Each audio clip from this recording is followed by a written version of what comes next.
पवन teaching centre में आपका स्वागत है। आज हम लोग देखेंगे अगला प्रश्न। दर्शाए कि कोई भी धनात्मक विषम पूर्णांक 6q + 1 या 6q + 3 या 6q + 5 के रूप में होता है जहां q कोई पूर्णांक है। तो चलो हम लोग इसके सॉल्व करके देखेंगे। सॉल्यूशन। माना कि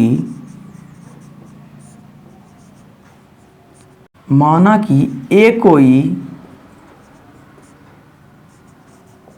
धनात्मक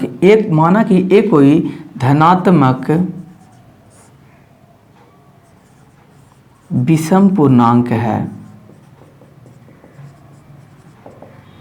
माना कि ए कोई धनात्मक विषम पूर्णांक है। क्यों माने? क्योंकि हम क्वेश्चन में कहा दर्शाए कि कोई भी धनात्मक विषम पूर्णांक 6q + 1 या 6q + 3 या 6q + 5 के रूप में होगा। इसलिए तो हम लोग माना कि ए कोई धनात्मक विषम पूर्णांक है जहां या कह सकते दी गई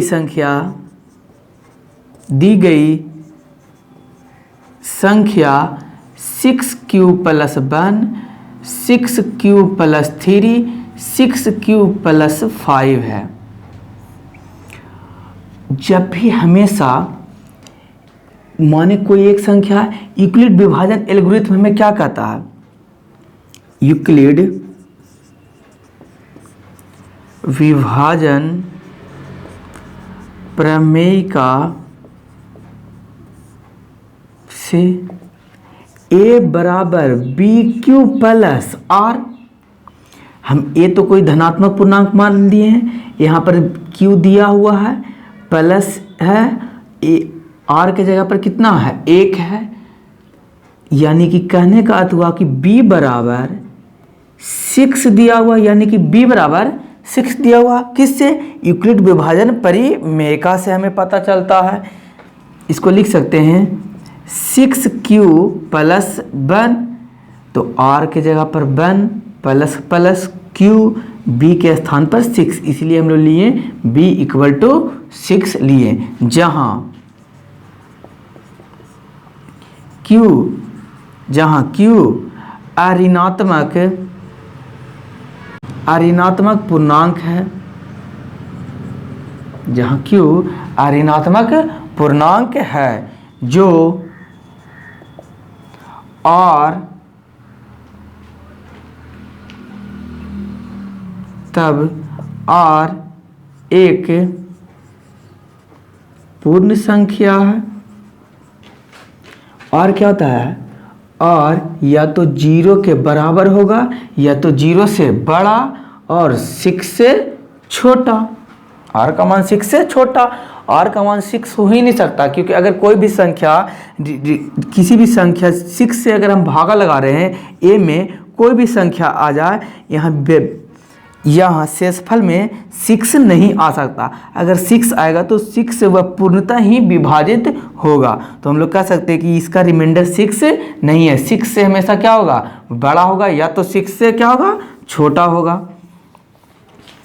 हम लोग देखते हैं r का संभव मान क्या है? r का संभव मान या तो r क्या आ जाए?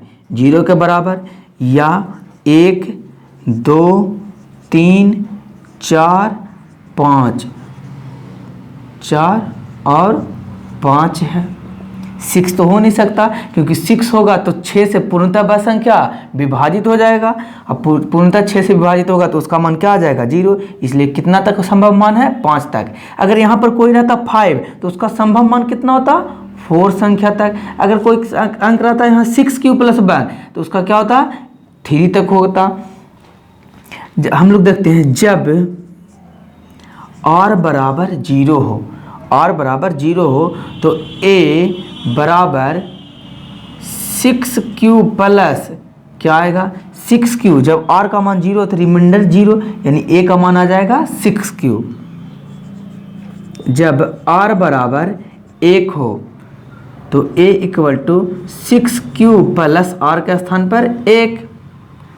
जब r बराबर 2 हो तो a equal to 6q plus 2 होगा। जब r बराबर 3 हो तो a बराबर 6q प्लस 3 होगा। ये 6a है, b q plus r Euclid विभाजन परिमेयका से a b के स्थान पर 6 है, q प्लस r क्या है, रिमाइंडर को सूचित कर रहा है। जब r बराबर 4 हो तो a equal to 6q plus 4। जब r बराबर 5 हो तो a equal to 6q plus 5 होगा। लेकिन 6q plus 2 6q plus 2 6q plus 4 6q plus 4 एक सम 6q प्लस 4 एक सम संख्या है, एक सम संख्या है। लेकिन हमें प्रश्न में क्या कहा, कोई दर्शाएं कि कोई भी धनात्मक विषम पूर्णांक इसके रूप में हो सकता है। क्या ये संभव है? नहीं, क्योंकि ये कौन संख्या हो जाएगा, सम संख्या। ये भी सम संख्या है, ये भी सम संख्या है। तो बचा क्या, ये सब संख्या है। और लिखेंगे हम, और a एक विषम संख्या है, a एक विषम संख्या है। अतः हमको कह दिया कि कोई भी एक विषम संख्या पूर्णांक हो, अतः a का मान 6q प्लस 1, a का मान 6q, 6q plus 2, 6q plus 4 संभव नहीं है। इसलिए a बराबर 6q प्लस 1 या 6q प्लस 3 या 6q प्लस 5 ही संभव है, जहाँ q एक अऋणात्मक संख्या है। इस तरीका से हम इसे दर्शा सकते हैं। फिर से देखते हैं, कहा प्रश्न का दर्शाएं कि कोई भी धनात्मक विषम पूर्णांक 6q प्लस 1 या 6q प्लस 3 या 6q प्लस 5 के रूप में होता है, जहां q कोई पूर्णांक संख्या है। सॉल्यूशन में हम मानते हैं कि कोई भी संख्या a है जो क्या है, धनात्मक है, जिसको b से भागा लगाएंगे तो हमें ये प्राप्त होना चाहिए। तो माना कि a कोई धनात्मक विषम पूर्णांक है, दी गई संख्या क्या दिया हुआ है, 6q plus 1, 6q plus 3, 6q plus 5, जहाँ b बराबर क्या है, 6 है। तो यूक्लिड विभाजन परिमेयका से a equal to B Q plus r होता है। एक क्या लिए हम, a धनात्मक विषम संख्या कोई भी लिए हैं, जहाँ b बराबर क्या है, 6 है, और q बराबर q है, प्लस r बराबर क्या है, 1 है। इस तरीके से r का संभव मान कितना होगा, 6 से कम। जहाँ पर ये संख्या दिया रहेगा उससे क्या होगा, 1 कम होगा। तो 6 दिया होता है, इससे कम में क्या होता है, 5, यानी r का संभव मान 0 से लेके 5 के बीच में होगा। जो हम पुट किए, जब r बराबर 0 होगा तो a बराबर 6q होगा। जब r बराबर 1 होगा तो a equal to 6q plus 1 होगा। जब r बराबर 2 होगा तो a equal to 6q plus 2 होगा। r इक्वल टू 3 होगा तो a बराबर 6q प्लस 3 होगा। उसी प्रकार डॉट डॉट डॉट a बराबर, जब r बराबर 5 होगा तो a बराबर 6q प्लस 5 होगा। जहाँ हम लोग देखें तो इसका a का मान रिमाइंडर जो है, जो r है, जो सम संख्या नहीं होना चाहिए, विषम संख्या होना चाहिए। तो इसमें ये 0 कौन संख्या है, सम संख्या है। ये तो संभव नहीं है। ये भी क्या है, r का मान 2 है, तो ये सम संख्या, ये भी संभव नहीं। ये भी 4 क्या है, सम संख्या। इसी को हम लिखे यहाँ पर, लेकिन 6q, 6q plus 2, 6q plus 4 एक सम संख्या है, a का, और a एक क्या दिया हुआ है, विषम संख्या दिया हुआ है, विषम पूर्णांक दिया हुआ जो संभव नहीं है। ए का मान 6q प्लस 1 6q प्लस 4 संभव नहीं है। अतः इसलिए ए बराबर 6q प्लस 1 या 6q प्लस 3 या 6q प्लस 5 ही संभव है, जहाँ q एक ऋणात्मक पूर्णांक है। तो दोस्तों इसको वीडियो को पॉज कर इसे उतार लें या स्क्रीनशॉट ले लें। आप स्क्रीनशॉट ले लिए होंगे। हम लोग अब सीखेंगे अगला पॉइंट HCF। HCF किसे कहते हैं? HCF कोई संख्या यदि A, B, C, D के रूप में दिया रहे, कोई भी संख्या हो सकता है, A का मान, B का मान, C का मान और D का मान कुछ भी हो सकता है। तो यदि A, B, C, D के गुणनखंड में उभयनिष्ठ अभाज्य संख्याओं के न्यूनतम घात की संख्याओं का गुणनफल ही उस संख्या का HCF कहलाता है। दोस्तों समझते हैं परिभाषा से क्या कहना चाह रहा है कि HCF किसे कहते हैं। हम इसको एक एग्जाम्पल लेकर समझते हैं।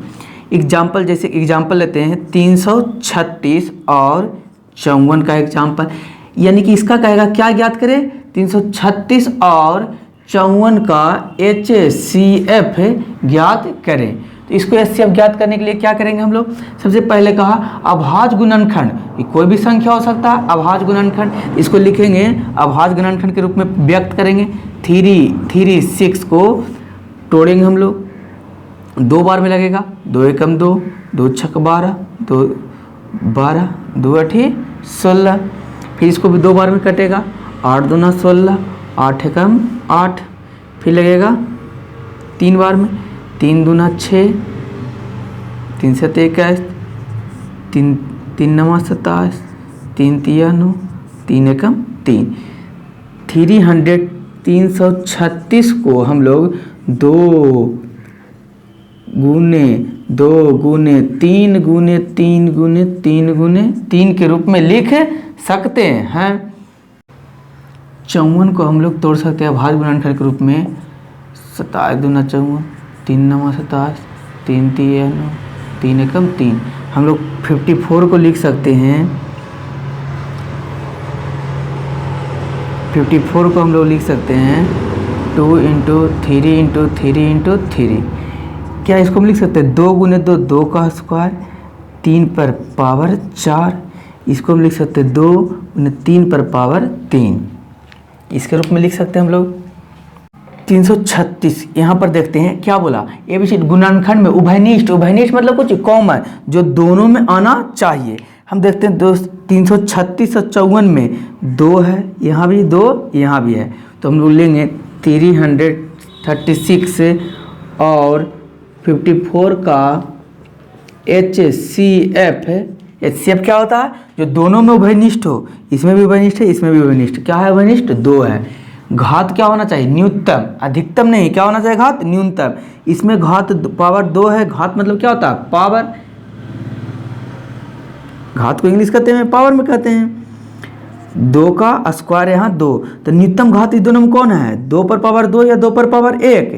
तो इसमें न्यूनतम घात हो जाएगा 2 पर पावर 1। तो कौन लिखेंगे हम लोग? 2 पर पावर 1 इंटू 3 पर पावर 3 और 3 पर पावर 4 और 3 पर पावर 3। तो इसमें न्यूनतम कौन है? न्यूनतम हो जाएगा 3 पर पावर 3। तो क्या लिखाएंगे? 3 पर पावर 3। तो हो जाएगा 2 इंटू 3 का क्यू होता है 27, 27 दूना 54। इसका HCF होगा 336 और 54 का HCF 54 होता है। इसको देख ले। एक एग्जाम्पल और लेकर हम लोग देखते हैं। एक दो एग्जाम्पल और लेकर हम लोग देखते हैं तो समझ में आ जाएगा अच्छे तरीक़ा से। देखते हैं 54 और 12 का HCF क्या है, हम लोग निकालते हैं। पहले हम लोग जानते हैं दोस्तों इस तरीका HCF निकाला जाता है। 12 भागा लगाएंगे 54 में तो क्या होगा? 12 दूना 12 4 48। 8 में से 4 में से 8 गया, 14 में से 8 गया, 2 10 6 इस तरीके से 6 बचा, इसको लगाएंगे 6 दूना 12 यहाँ पर आ जाएगा, 6 दूना 12 कट गया, 0 आ गया, इसका HCF कितना आ गया 6 आया। तो हम लोग देखते हैं अभाज्य गुणनखंड विधि द्वारा हम लोग देखते हैं इसका HCF कितना आता है। पहले हम 54 का क्या निकालेंगे, गुणनखंड निकालेंगे। 27 दूना 54, 3 नंबर 27, 3 एकम 3, 3 एकम 3। तो 54 को हम लिख सकते हैं 2 गुने 3 का क्यू, 3 पर 3 का क्यू। 12 को हम अभाज्य गुणनखंड के रूप में बदलते हैं, 6 दूना 12, 2 तिया 6, 3 बन जा 3। तो हम लोग 12 को लिख सकते हैं 2 पर पावर 2 इंटू 3। तो हम लोग लिखेंगे 54 और 12 का HCF क्या होता है। तो HCF क्या हो रहा है, दोनों में 54 और 12 के दोनों के अभाज्य गुणनखंडों का में कॉमन उभयनिष्ठ होना चाहिए। तो दोनों में उभयनिष्ठ क्या है, 2 भी और 3 है। तो हम 2 भी, दोनों में उभयनिष्ठ क्या है, 2 भी, 2 उभयनिष्ठ और 3। तो हम 2 लिखेंगे पहले। तो दोनों में घात क्या होना चाहिए हमको, घात न्यूनतम घात होना चाहिए। तो न्यूनतम घात किस पर है, 2 पर पावर 1 गुने, दोनों में उभयनिष्ठ है 3, तो हम क्या लेंगे 3 लेंगे। न्यूनतम घात क्या है, 3 पर पावर 3 है या 3 पर पावर 1, तो 3 पर पावर 1। तो इसका ऐसे हो जाए 3। कहता है क्या, संख्याओं का गुणनफल, गुणनफल के दोनों को गुना करेंगे तो क्या आएगा गुणनफल। तो 3 2 जा 6, 3 दूना 6। तो 54 और 12 का HCF आ गया 6, जो हम लोग इस तरीक़ा से इस विधि से भी हम लोग निकाले हैं। हम लोग एक एग्जांपल और इसको लेते हैं, 3 अंक वाला लेते हैं। इसी में अगर हमको दे दिया जाए 54 12 28 का HCF ज्ञात करें। तो हम लोग 54 का निकाले हुए हैं अभाज्य गुणनखंड विधि से, 12 का भी, तो कितना कट निकाल लेंगे 28 को, 14 दूना 28, 2 7 14, 7 एकम 7। तो हम लोग लिखेंगे 12, 28 को हम लोग लिख सकते हैं किसके रूप में, 2 का स्क्वायर गुने 7।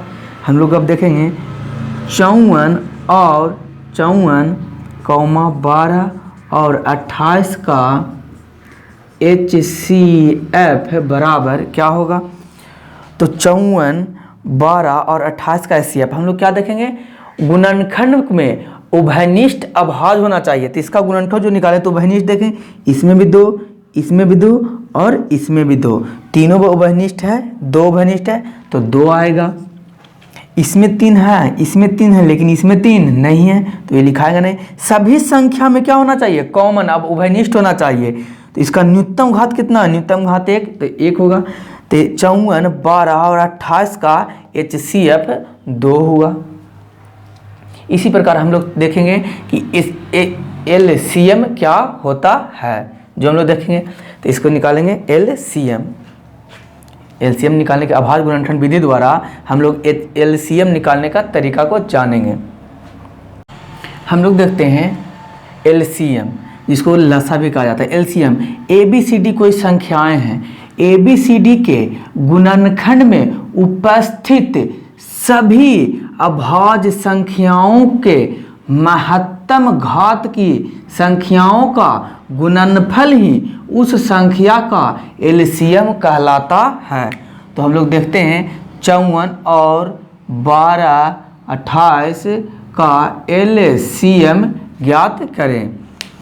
तो पहले इसको क्या निकालेंगे, 54 28 और 12 और 28 का अभाज्य गुणनखंड विधि द्वारा इसका सभी अभाज्य संख्या निकालेंगे। तो 54 को हम लिख सकते हैं 2 इंटू 2 पर पावर 3, 12 को लिख सकते हैं 2 का स्क्वायर गुने 3, 28 को लिख सकते हैं 2 का स्क्वायर गुने 7। इसका क्या है, कहा LCM निकालने के लिए। तो क्या कहा, परिभाषा क्या होता है LCM का, गुणनखंड में उपस्थित सभी अभाज्य संख्या 54 12 और 28 में का LCM, इसका LCM होगा, इसमें सब उपस्थित, सभी उपस्थित लिखा हुआ, उपस्थित सभी अभाज्य संख्याओं के महत्तम घात। अभाज्य संख्या कौन है, सभी दो, इसमें दो दो दो लिए। उपस्थित अब महत्तम घात, महत्तम घात 2 का महत्तम घात इसमें कितना है 2 पर पावर 2 इंटू इसमें 3 है। उभयनिष्ठ होना नहीं चाहिए, सिर्फ होना चाहिए। इसमें ये दोनों में क्या मिल रहा है 3 मिल रहा है। अभाज्य गुणनखंड क्या है 3, ये 3 दोनों में 3 मिल रहा है। इसमें अधिकतम घात कितना है 3, इसका हो जाएगा 3 पर पावर 3 7। तो इसमें भी तो उपस्थित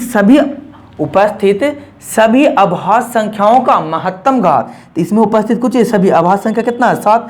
हम लोग इसमें 2 था, 3 था और 7 था, तो 2 हम लोग ले लिए, 3 ले लिए और क्या लेंगे 7। अब सवाल उठता है सर 7 तो ये दोनों में है भी नहीं, तो हमके महत्तम ये दोनों में नहीं, इसका मतलब इसमें है। तो ये दोनों में महत्तम 7 कितना है पावर 1 है, कुछ नहीं तो क्या है 1 है। यानी कि उपस्थित रहे चाहे कोई संख्या में नहीं, लेकिन प्रत्येक संख्या में होना चाहिए। बोल प्रत्येक संख्या में क्या होना चाहिए सर, उसका अभाज्य गुणनखंड होना चाहिए। इसमें 2 नहीं है, इसमें नहीं है, इसमें नहीं, इसमें 2 है, इसमें भी 2 है, इसमें भी 2 है, तो 2 लिखे हम लोग।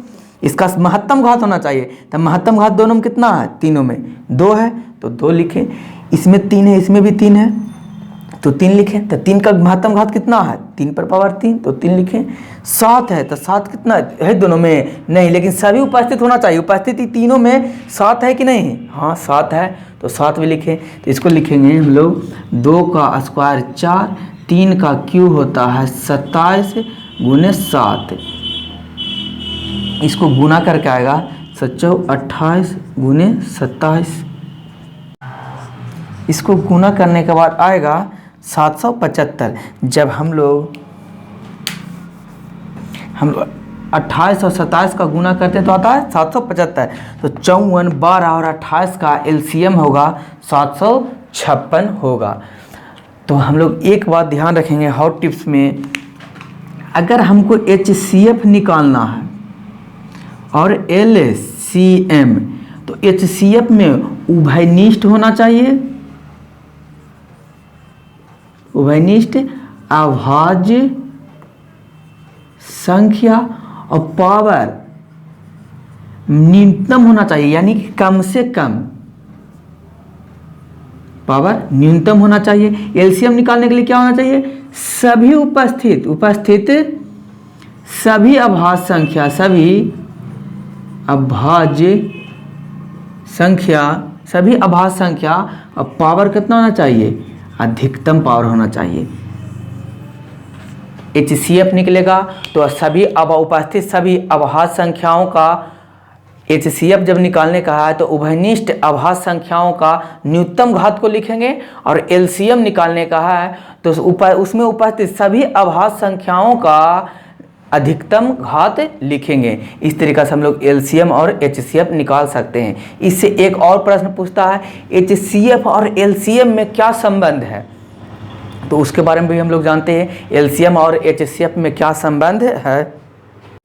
हम लोग देखेंगे आगे नेक्स्ट पॉइंट में, यदि दो धनात्मक संख्याओं A और B के LCM और HCF तथा उसके गुणनफल में संबंध होता है, तो क्या संबंध होता है जो देखते हैं। यदि कोई किसी A और B का LCM गुना A और B का HCF, यानी वही संख्या का LCM और वही संख्या का HCF बराबर होता है वो दोनों संख्याओं के गुणनफल का, यानी कि वो दोनों संख्या को गुना करेंगे तो उसके LCM और HCF के बराबर होंगे। यह रूल या यह नियम सिर्फ 2 ही धनात्मक पूर्णांक संख्या के लिए ही लागू होते हैं। 3 धनात्मक पूर्णांक संख्या के लिए यह रूल लागू नहीं होते हैं। हम लोग कह सकते हैं यदि LCM गुना HCF दिया रहे तो कहते हैं फर्स्ट संख्या गुने सेकेंड संख्या होता है, यानी कि first number into second number बराबर होता है LCM गुने HCF का। यदि इस चारों में कोई एक गो नहीं दिया रहे और 3 गो दिया रहे तो उसको ज्ञात कर सकते हैं हम लोग। जैसे अगर कोई संख्या 2 संख्याओं का गुणनफल दिया है और उसका LCM दिया हुआ है तो उसको हम लोग HCF ज्ञात कर सकते हैं। अगर पूछेगा कि HCF ज्ञात करें और पहली संख्या और दूसरी संख्या का गुणनफल दिया हुआ है तो होता है HCF बराबर फर्स्ट संख्या इंटू सेकेंड संख्या। एलसीएम इधर इंटू में है, उधर जाएगा तो डिवाइड में हो जाएगा। एलसीएम इधर गुना में है तो बराबर के वो सेट जाता है तो भागा में हो जाएगा तो LCM। तो HCF बराबर हो जाएगा फर्स्ट संख्या गुने सेकेंड संख्या बटा LCM। इस प्रकार से एक फार्मूला में इसे और बना सकते हैं। LCM बराबर होता है फर्स्ट संख्या गुने सेकेंड संख्या बटा HCF। यदि इस तरीके से इसको और हम लिख सकते हैं, यदि LCM दिया रहे, HCF दिया रहे और एक सेकेंड संख्या भी दिया रहे तो पूछे बताइए फर्स्ट संख्या क्या होता है। तो फर्स्ट संख्या बराबर होता है, फर्स्ट नंबर या प्रथम संख्या बराबर होता है LCM गुना HCF बटा सेकेंड संख्या। यदि आपको दिया रहे फर्स्ट संख्या दिया रहे, LCM दिया रहे और HCF दिया रहे तो आप कह सकते हैं सेकेंड संख्या इक्वल टू LCM गुना HCF बटा फर्स्ट संख्या होता है। इस तरीक़ा से हम लोग निकाल सकते हैं। अगर LCM दिया हुआ रहे तो दोनों संख्या A और B कोई धनात्मक संख्या तो उसके LCM HCF में क्या संबंध होता है। तो A और B कोई धनात्मक पूर्णांक संख्या हो तो उसके LCM और HCF में उसके गुणनफल का संबंध होता है, वो गुणनफल के बराबर होता है। याद रखें दोस्तों, हर एक संख्या में उसका HCF छुपा होता है, LCM नहीं। क्या छुपा होता है? HCF छुपा हुआ होता है। यदि हमको HCF निकालने का है तो फर्स्ट संख्या इंटू सेकेंड संख्या बटा LCM करेंगे। यदि LCM निकालने के लिए रहेगा तो फर्स्ट संख्या इंटू सेकेंड संख्या बटा HCF निकालेंगे। यदि हमको फर्स्ट संख्या दिया रहे निकालने को कहे तो LCM और HCF दिया रहेगा और सेकेंड संख्या दिया रहेगा तो हम इस रूल से हम बना सकते हैं। तो हम लोग चलते हैं इस पर। इस तरीक़ा से अगर आगे अगले चैप्टर में इस तरीक़ा से होगा आप इसको भी क्वेश्चन को बना सकते हैं। चलो हम लोग देखते हैं आगे। हम लोग देखेंगे वृक्ष गुणनखंड विधि से अभाज्य संख्या ज्ञात करना। देखते हैं हम लोग क्वेश्चन कहा दी गई गुणनखंड वृक्ष में अज्ञात संख्या A, B और C के मान ज्ञात करें। इसी को हम लोग वृक्ष गुणनखंड कहते हैं। तो वृक्ष गुणनखंड बहुत आसान है। आप इसको अगर 330 का अभाज्य गुणनखंड निकाल लेते हैं तो वृक्ष गुणनखंड भी निकाल सकते हैं। ऐसे इसका सॉल्यूशन हम लोग देखते हैं। A का मान ज्ञात करें। A बराबर क्या होगा जो हम लोग देखते हैं। A बराबर ये ऊपर कितना दिया हुआ 330 बटा 2 किसके बराबर आ जाएगा? A के बराबर आएगा। इसको भागा देते हैं, डिवाइड करेंगे तो कितना आएगा? 165 आएगा। तो A का मान क्या आ गया? 165। तो A की जगह पर क्या लिखेंगे? 165 लिखेंगे। V का मान ज्ञात करना। तो B का मान ज्ञात करने के लिए क्या करना पड़ा हमको? B बराबर 165 बटा 33। इसको डिवाइड करेंगे तो 5 टाइम्स में 5 बार में कट जाएगा, यानी B बराबर आ गया 5। C ज्ञात करेंगे तो हमको क्या करना? 33 में कितना से भागा लगाएंगे? 3 से। 33 बटा 3 11। तो C का मान आ जाएगा 11 आ जाएगा। इसको इस तरीक़ा से भी हम लोग कर सकते हैं, यानी 2 को कितना से गुना किया जाए कि 130 आ जाएगा। तो वो लंबा प्रोसेस हो जाएगा, इसलिए यही शॉर्ट मेथड है। यदि नीचे में कोई भी संख्या ज्ञात करने का रहे तो ऊपर वाला संख्या से जो संख्या दिया हुआ उससे हम भागा लगाएंगे तो खुद ब खुद वह अगला संख्या बन जाएगा। यदि नीचे वाला संख्या ज्ञात करने का रहे तो ऊपर वाला संख्या में हम जो दिया है संख्या गुणनखंड को उससे हम ज्ञात करेंगे तो अगला संख्या खुद ब खुद ज्ञात हो जाएगा। इसे हम दूसरी विधि से भी बना सकते हैं। इसको हम निकाल लेंगे अभाज्य गुणनखंड विधि। 330 को हम लोग कितना बार में पढ़ेंगे? 2 टाइम्स पढ़ेंगे तो कितना आएगा? 2 बन जा 2 6 बार में पढ़ेंगे, फिर 5 आएगा, 2, देखो 2 को कितना से पढ़ें तो आया 165, 2 बार यानी कि बराबर कितना है 165।